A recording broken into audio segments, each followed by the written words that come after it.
This program is sponsored by Thrill City, Hyderabad.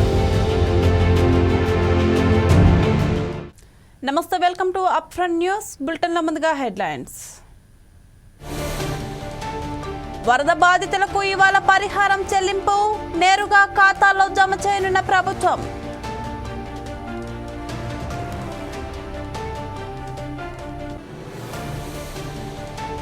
హైదరాబాద్లో 1 గంట వరకు ఫుడ్ స్టాల్స్ అనుమతి ఇస్తూ ఉత్తర్వులు జారీ చేసిన ప్రభుత్వం.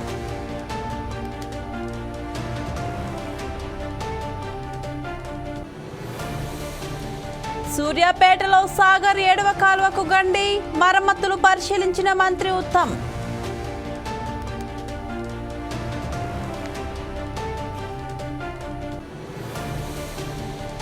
దేవరకద్రలో పర్యటించిన ఎంపీ డీకే అరుణ ఆర్ఓబీ నిర్మాణానికి కృషి చేస్తారని హామీ.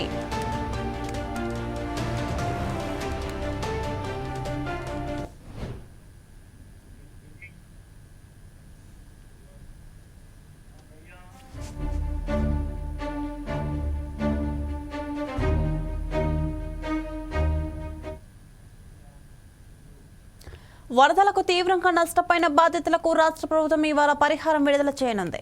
సీఎం చంద్రబాబు విజయవాడ కలెక్టరేట్ నుంచి బాధితులకు ఈ పరిహారాన్ని నేరుగా వారి ఖాతాల్లోకే జమ చేయనున్నారు. ఇటీవల కురిసిన వర్షాలు, బుడమేరు వరదలకు విజయవాడలోని పలు ప్రాంతాలు ముంపునకు గురైన ప్రజలు తీవ్రంగా నష్టపోయారు. మొత్తం 16 జిల్లాలో ఆస్తులకు, పంటలకు నష్టం జరిగింది. విజయవాడ మునుపెన్నడూ చూడని వరదలకు అతలాకుతలమైంది.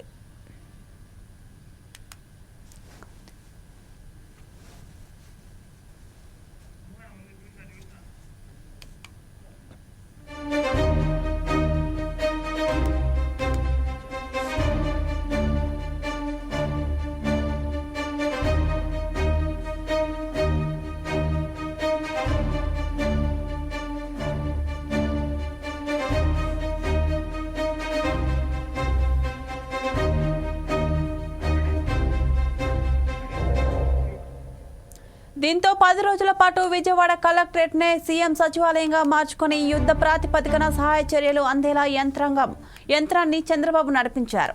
అలాగే నష్టపోయిన బాధితులకు నష్టపరిహారం అందజేయడానికి ప్రభుత్వం ఎమ్యునరేషన్ పూర్తి చేసింది.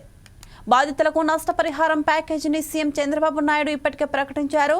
వరదల్లో నష్టపోయిన వాహనాలకు బీమా చెల్లింపు కార్యక్రమం కూడా ఈ నెలాఖరులోపు పూర్తి చేయాలని ముఖ్యమంత్రి అధికారులను ఆదేశించారు.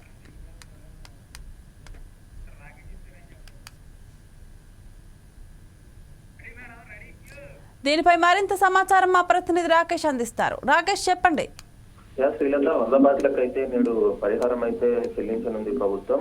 దాదాపు గత వారం ముందు కురిసిన వర్షాలకైతే విజయవాడ ప్రాంతంలో ముఖ్యంగా సింగనగర్ ఏదైతే ఉందో దాదాపు అయితే నీట మునిగిందనే చెప్పుకోవచ్చు. అయితే ఈ వరద బాధితులకైతే చాలా మంది ఆస్తి నష్టం కావచ్చు, అదే విధంగా ఏరియా ప్రాంతాలన్నీ కూడా దాదాపు ఇళ్ళ సామాన్ కూడా చాలా దెబ్బతిన్నాయని అయితే ఇప్పటికే ప్రభుత్వం అయితే ఒక సర్వే నివేదికనైతే సమర్పించినట్టు తెలుస్తుంది. అయితే ఈ నేపథ్యంలో ఇవాళైతే వాళ్ళందరికీ కూడా పరిహారం అయితే ప్రభుత్వం చెల్లించాలని నిర్ణయించుకుంది. అయితే దీనికి సంబంధించి ముఖ్యంగా విజయవాడ పరిసరాలు కావచ్చు, అదేవిధంగా తూర్పు పశ్చిమ గోదావరి ఏదైతే వరద ప్రభావితం అయి నష్టపోయిన రైతులు కావచ్చు, అదేవిధంగా ఇటు స్థానికులు కావచ్చు ఎవరైతే ఉన్నారో వారికి ముఖ్యంగా ఈ బుడమేరు ఏదైతే ఉందో దానికి అయితే ముంపు గురైన వాళ్ళైతే దాదాపు 10 రోజుల పాటు ముంపులో ఉండిపోవాల్సిన పరిస్థితి అయితే నెలకొంది. అయితే మొత్తానికి సంబంధించి బుడమేరు పరిహార ప్రాంతం కావచ్చు, అదేవిధంగా ఈ సింధ్ ఏరియా ఏదైతే ఉందో ఈ ప్రాంతం మొత్తం కూడా నీట మునిగి దాదాపు చాలా మంది బాధితులు అయితే ఉన్నారు.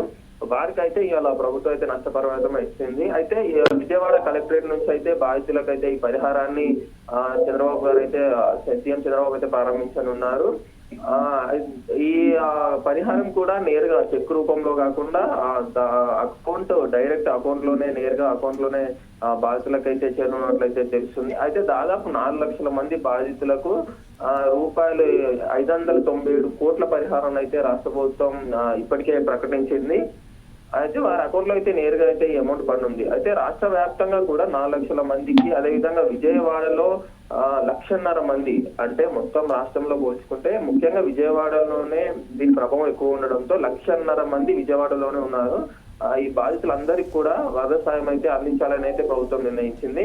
అయితే మొత్తానికి రాష్ట్రానికి సంబంధించి 16 జిల్లాల్లో ఈ ఆస్తులకు సంబంధించి పంటలకు సంబంధించిన నష్టం కూడా వాటిల్లోనే తెలుస్తుంది.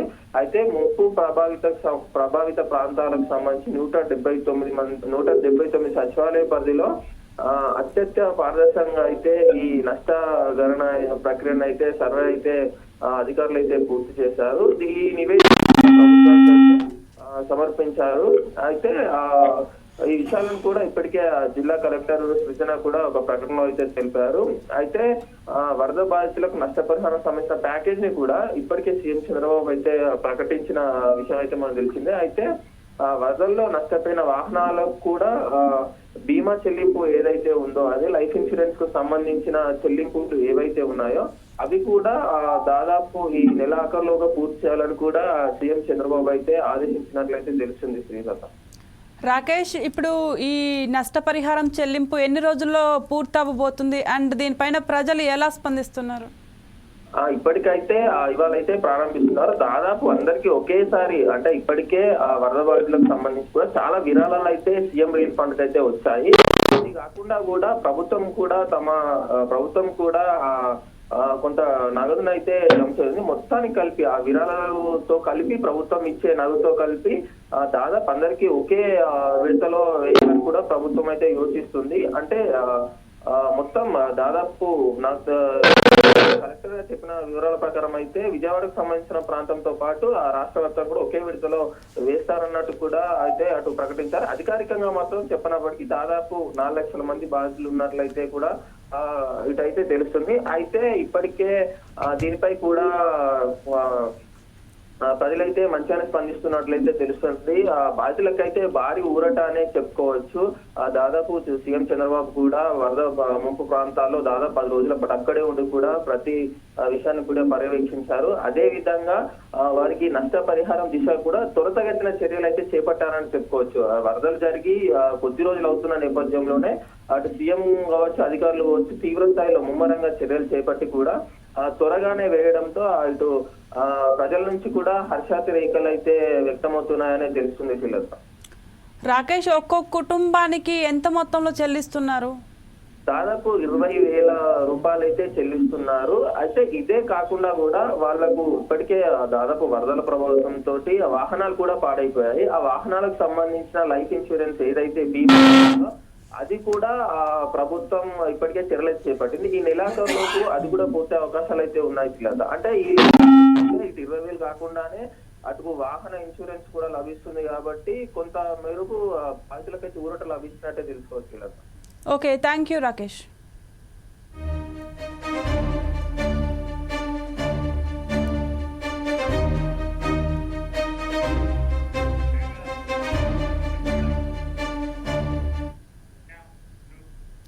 ఖానాపూర్ నియోజకవర్గ స్థాయి నాయకులు కార్యకర్తలు టీపీసీసీ అధ్యక్షులు మహేష్ గౌడ్ ను మర్యాదగా కలిశారు. స్థానిక ఎమ్మెల్యే వెడ్మ బొజ్జతో కలిసి సమావేశమయ్యారు. పార్టీలో కష్టపడే వారికి పార్టీ గుర్తింపును ఇస్తుందని మహేష్ గౌడ్ తెలిపారు.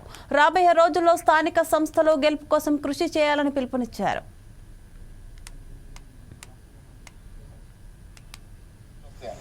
చైర్మన్ గారు చాలా పెద్ద పదవి, ఇంకా డైరెక్టర్లు ఉన్నారు.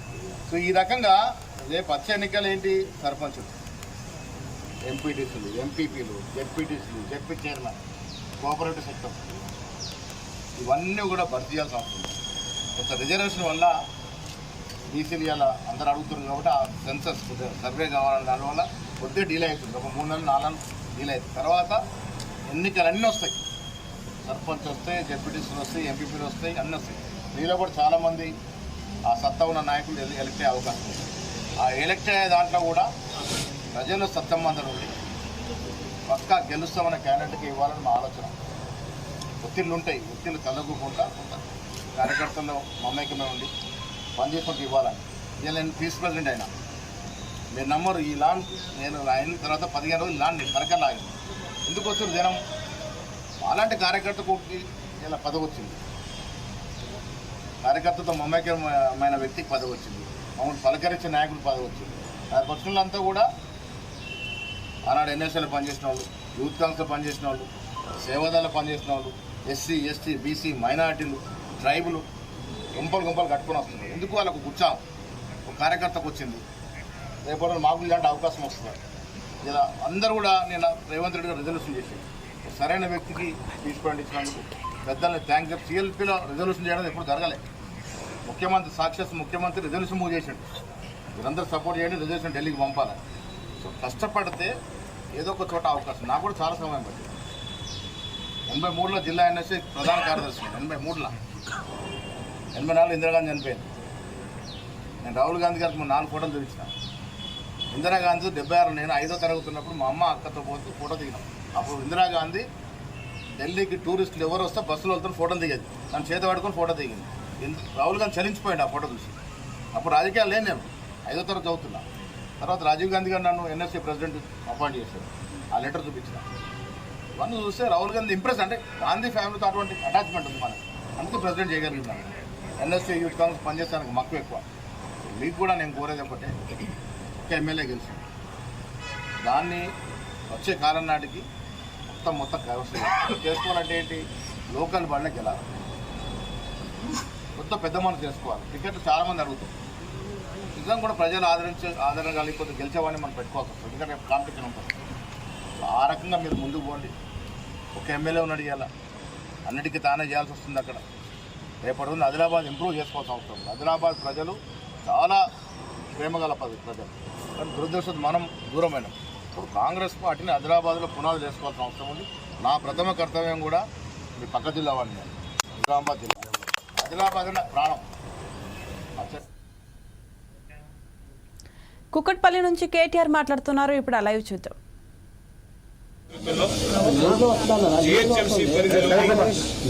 ప్రతిరోజు ఉత్పత్తి అయ్యే 2000 మిలియన్ లీటర్లు ఏదైతే అంటే 2000 మిలియన్ లీటర్లు అంటే దాదాపు 20 కోట్ల లీటర్ల మురికి నీరు ఏదైతే ఉన్నదో దాన్ని సంపూర్ణంగా శుద్ధి చేయాలన్న ఉద్దేశంతో ఆనాడు దాదాపు 4000 కోట్ల రూపాయల ఖర్చుతో 31 సివరేజ్ ట్రీట్మెంట్ల ప్లాంట్లకు ఆనాడు నిర్మాణానికి శ్రీకారం చుట్టడం జరిగింది.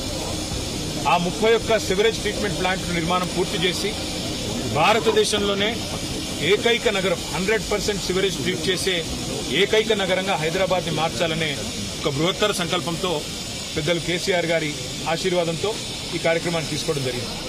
ఇవాళ చాలా సంతోషంగా ఉంది. మా కూకట్పల్లి ఎమ్మెల్యే కృష్ణారావు గారి ఆహ్వానం మేరకు, పెద్దలు శ్రీనివాస్ యాదవ్ గారి ఆహ్వానం మేరకు వాళ్ళ కూకట్పల్లి కాన్స్టిట్యున్సీలోని ఫతేనగర్ ఎస్టీపీ ఏదైతే ఉన్నదో ప్రారంభోత్సవానికి సిద్ధంగా ఇప్పుడు ప్రస్తుతం ట్రయల్ రన్ దశలో ఉన్న ఈ ఎస్టీపీని 133 MLDల కెపాసిటీ కలిగే ఈ ఎస్టీపీని సందర్శించడం మా గౌరవ శాసనసభ్యులందరం కూడా కలిసి పెద్దలు శ్రీమతి సబితా ఇంద్రారెడ్డి గారు, సోదరులు మాగంటి గోపీనాథ్ గారు, మరి రాజశేఖర రెడ్డి గారు, అదేవిధంగా శాసన మండలి సభ్యులు పెద్దలు మహమూద్ అలీ గారు, అదేవిధంగా గౌరవనీయులు షమీపూర్ రాజు గారు, మా రాగిడి లక్ష్మారెడ్డి గారు, అదేవిధంగా మా స్థానిక కార్పొరేటర్ అందరం కూడా కలిసి వీటిని సందర్శిస్తా ఉన్నాం. ఇది ఎస్టీపీల సందర్శనలో ఈరోజు మొదటి అడుగు మాత్రమే. ఇంకా కుకట్పల్లిలో ఇంకా దాదాపుగా మొత్తం 31 ఎస్టీపీలు, ఉప్పల్లోని నల్ల చెరువులో, అదేవిధంగా మాకు ఎల్బీ నగర్లో, ఇంకా కుత్బుల్లాపూర్లో, ఏవేవైతే రాజేంద్ర నగర్లో ఎస్టీపీల నిర్మాణం చేపట్టామో అవన్నిటినీ కూడా మేము సందర్శిస్తాము. ఏ రకంగా కేసీఆర్ ప్రభుత్వం హైదరాబాద్ మహానగరంలో జీహెచ్ఎంసీ పరిధిలో మరి 100% శుద్ధి చేసిన మురికి నీరును ప్రజలకు అందించాలని తపనబడ్డదో మళ్లీ గుర్తు చేస్తాం. అయితే ఈ అన్నిటికంటే ఇక్కడ అడగాల్సిన ముఖ్యమైన ప్రశ్న ఏంటి అంటే, ఈ మురికి నీరు మొత్తం హైదరాబాద్లోని వివిధ నాలాల ద్వారా ప్రవహించే మురికి నీరు శుద్ధి చేసిన తర్వాత ఇదంతా 94% మూసీలోకి పోతుంది. ఇవాళ ముఖ్యమంత్రి గారు మూసీని నేను సుందరీకరిస్తాను, మూసీ ప్రాజెక్టును అద్భుతంగా చేస్తాను అని మాట్లాడుతూ ఉన్నారు. మూసీలో ముఖ్యమంత్రి గారు తెలుసుకోవాల్సింది ఏంటంటే, కొత్తగా మీరు శుద్ధి చేసేదైతే ఏమీ లేదు. ఎందుకంటే ఆల్రెడీ సివరేజ్ ట్రీట్మెంట్ ప్లాంట్లు సంపూర్ణంగా మా ప్రభుత్వమే ప్రారంభించింది. దాదాపుగా పూర్తయ్యే దశకు వచ్చినాయి.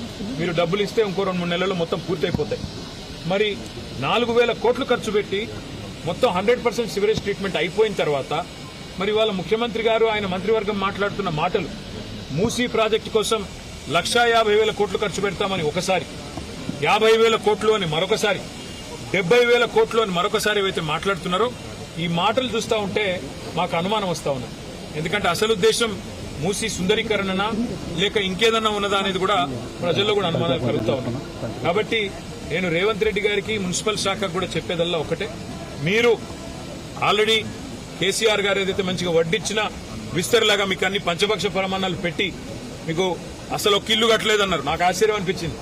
ఒక్క డబుల్ బెడ్రూమ్ ఇల్లు కట్టలేదు అని ఇదే రేవంత్ రెడ్డి గారు, ఇదే బట్టి విక్రమార్క గారు గతంలో మాట్లాడితే మా శ్రీనివాస్ యాదవ్ అన్న దగ్గరుండి బట్టి అన్నది తీసుకొని చూపెట్టిండు.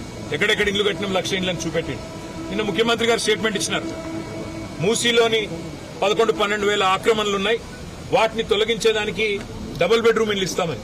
మరి మేము కట్టని మాట నిజమే అయితే ముఖ్యమంత్రి గారు ఇప్పుడు ఎక్కడికి వెళ్ళి ఇస్తున్నావు? మరి అంటే ఇప్పటిదాకా మీరు చెప్పినవన్నీ అబద్దాలు. ఈ రోజు మళ్ళొక్కసారి మీకు ఒప్పుకోక తప్పట్లేదు.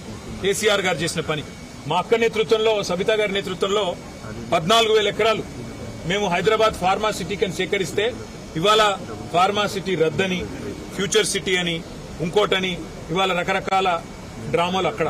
ఇక్కడ హైదరాబాద్ లో ఆల్రెడీ మొత్తం మూసీకి సంబంధించిన మురికి నీరంతా శుద్ధి చేసిన తర్వాత మూసీ ప్రక్షాళన పేరిట కొత్త నాటకం. అందుకే రేవంత్ రెడ్డి గారికి మేము చేసే విజ్ఞప్తుల్లో ఒకటే, మీరు చేయాల్సిన పనులన్నీ మేము గతంలో ఆల్రెడీ చేసేసినాం.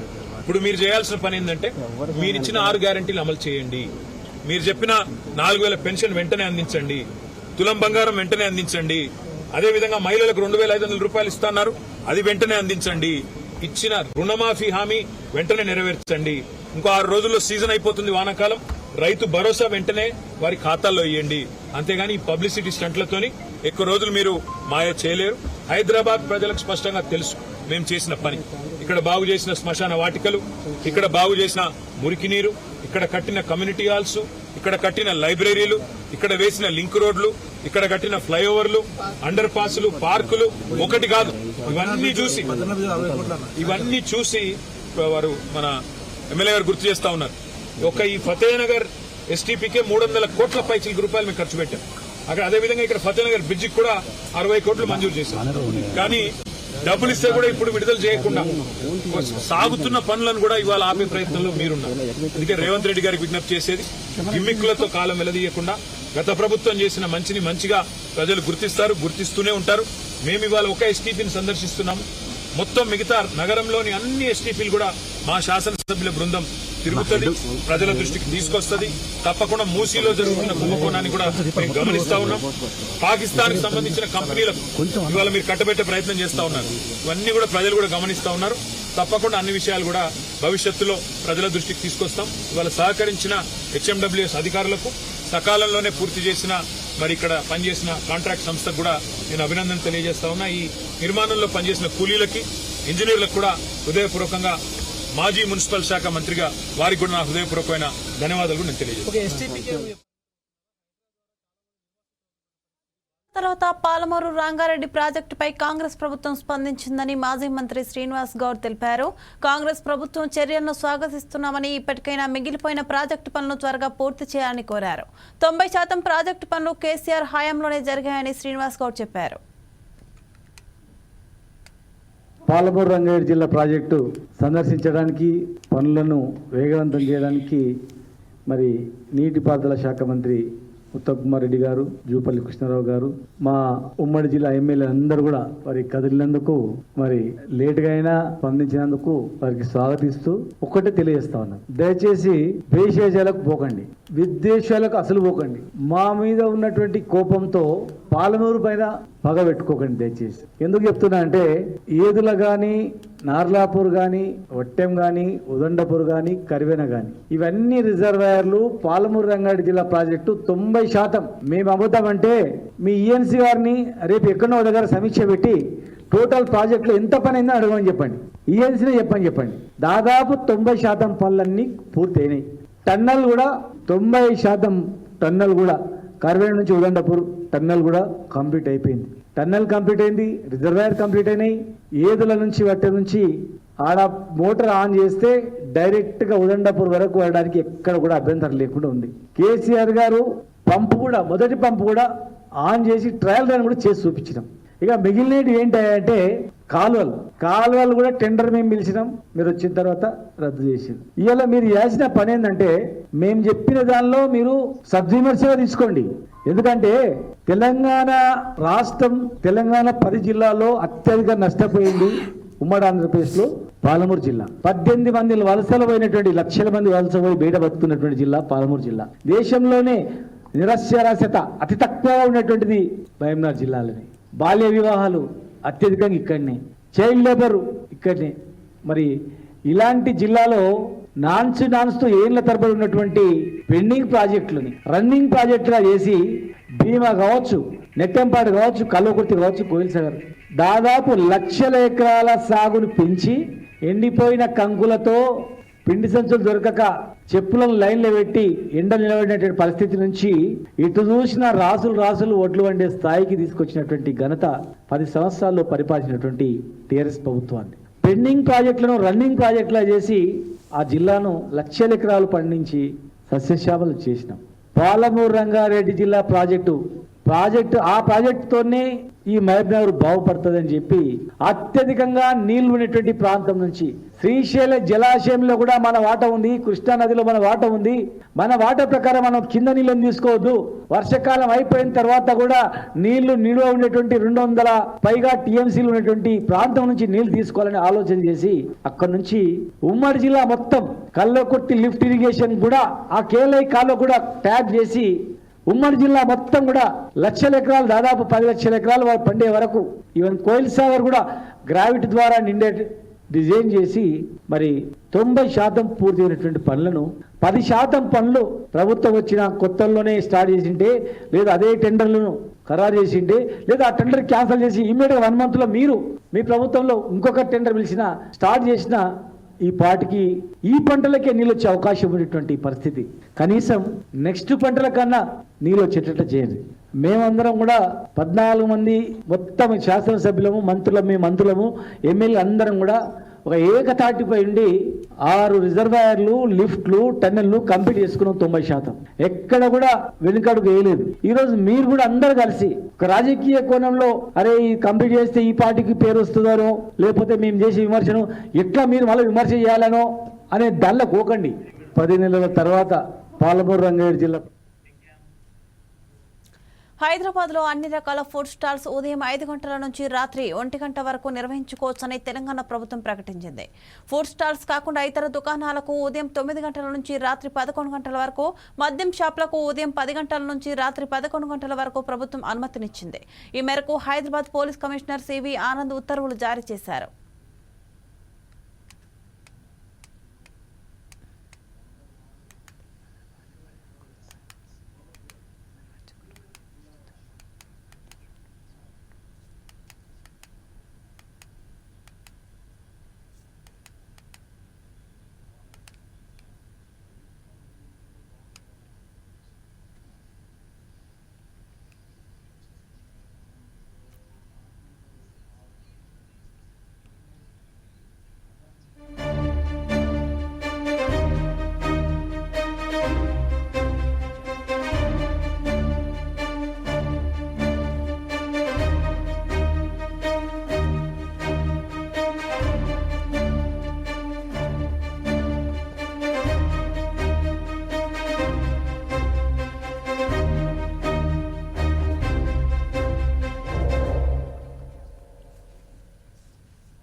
హైదరాబాద్లో భారీ వర్షాలు కురుస్తున్న నేపథ్యంలో రాచకొండ కమిషనర్ సుధీర్ బాబు ఉప్పల్ పరిధిలోని రోడ్లను పరిశీలించారు.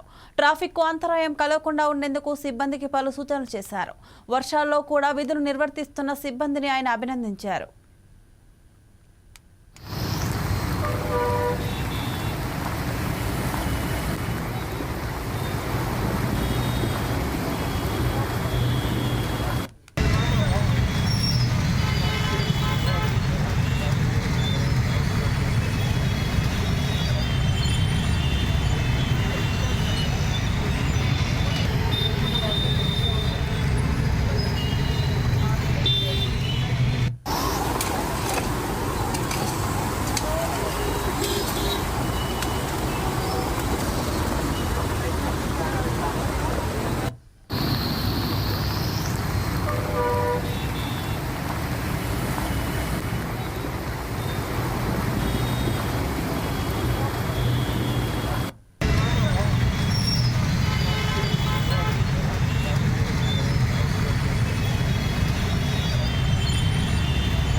దేవరకద్రలో ఎంపీ డీకే అరుణ పర్యటించారు. స్థానికంగా మూసివేస్తున్న రైల్వే గేట్ను ఆమె పరిశీలించారు. గేటు కారణంగా రాకపోకలకు ఆలస్యమవుతుందని ప్రయాణికులు వాపోతున్నారు. ఈ నేపథ్యంలో రైల్వే అండర్ బ్రిడ్జ్ నిర్మించాలన్న డిమాండ్లు వ్యక్తమవుతున్నాయి.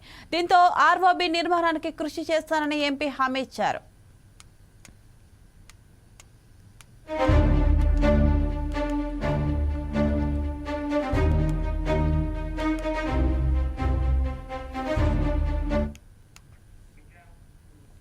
సూర్యాపేట జిల్లా కాగిత రామచంద్రపురం వద్ద సాగర్ ఎడమ కాలువకు పడిన గండికి మరమ్మతులు చేపట్టారు. ఈ ప్రాంతాన్ని మంత్రి ఉత్తమ్ కుమార్ రెడ్డి పరిశీలించారు. గత నెలలో ఎడతెరిపి లేని వర్షాల కారణంగా ఈ కాలువకు గండి పడింది. అలసత్వం వహించిన అధికారులపై మంత్రి ఆగ్రహం వ్యక్తం చేశారు. సకాలంలో గండిని పూడ్చకపోతే ఇరిగేషన్ శాఖ అధికారులు సస్పెండ్ చేస్తారని మంత్రి హెచ్చరించారు. వీడియో కావాలి అయితే ఏం చేద్దాం ఇప్పుడు మేడం పక్కన పెట్టిన మొబైల్ మధ్యాహ్నం అయిన తర్వాత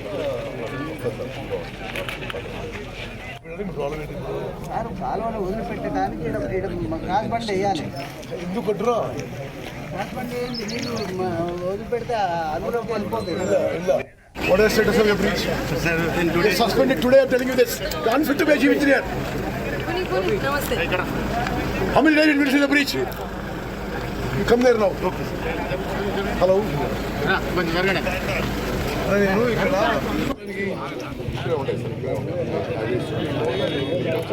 వీడియో తీస్తున్నాం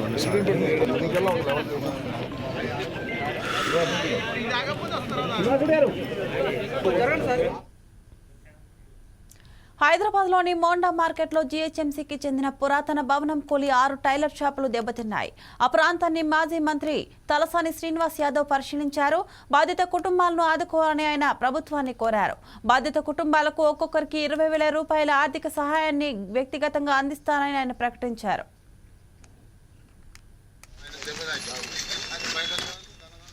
అంటే ఇక్కడ మొదటి నుంచి కూడా మనకు టైలరింగ్ చేసే ఒక 6 కుటుంబాలకు సంబంధించి 6 కుటుంబాలు అంటే దగ్గర 20 కుటుంబాల వరకు దాని మీద డిపెండ్ అయినటువంటి వాళ్ళు. బట్ ఈ వర్షం అనేది మనం ఎప్పుడు కూడా హిస్టరీలో ఇంత వర్షం ఎప్పుడు చూడలే. ఇది దినాల తరబడి వర్షం వచ్చి మరి లక్కీ ఏంటంటే ఒక వ్యక్తికి చిన్న ఇంజురీ అయింది తప్ప 5 గంటల సమయంలో అంటే సాయంత్రం 5 గంటలకు కూడా ఆ పైన అది చాలా పాత బిల్డింగ్ కాబట్టి కూలిపోయేటువంటి సౌండ్ రావడం మూలాన వీళ్ళందరూ బయటికి రావడంతోనే మరి చాలా కుటుంబాలు సేవ్ అయినటువంటి సందర్భం. బట్ టౌన్ ప్లానింగ్ ఏసీపీ గారికి నేను ఇప్పుడే చెప్పిన పొద్దున్నే ఫస్ట్ అవర్లో మొత్తం రిమూవ్ చేయమని చెప్పిన. ఈ చుట్టుపక్కల కూడా డెలాబరేట్ ఏమన్నా ఉంటే కూడా మీరు వెంటనే తీసేయమని చెప్పినాం. సేమ్ టైం ఏంటంటే నేను కలెక్టర్ గారితో కూడా మాట్లాడి వీళ్ళకి కాంపన్సేట్ చేయడానికి, ఎందుకంటే పాపం వాళ్ళ జీవితమే దాని మీద ఆధారపడి ఉన్నటువంటి. ఇప్పుడు దసరా పండుగ లేకపోతే పండుగలు వస్తున్నాయి కాబట్టి చాలామంది బట్టలు వాళ్ళకి ఇస్తారు కుట్టడానికి, అది సీజన్ కాబట్టి ఆ బట్టలు.